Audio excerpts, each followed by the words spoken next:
攝影對我嚟講就係不確定性。作為一個紀實攝影師，錯過一秒就係一秒，永遠影唔返。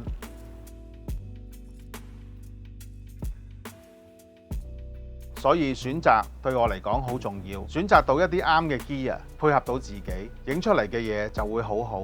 我用嘅 gear 都跟咗我幾十年，水準依舊，永不錯失任何一個重要嘅瞬間。其實牙齒嘅問題對我嚟講影響好大，因為缺牙，好多時候食嘢都要走住。有時因為牙痛，搞到影出嚟嘅嘢唔係最好嘅 moment， 對我嘅工作造成困擾。種牙之後嘅驚喜係發現咗自己多咗一份鬆容，由街邊嘅豬骨粥去到追日出嘅能量棒，我副牙終於可以追到我拍攝嘅節奏。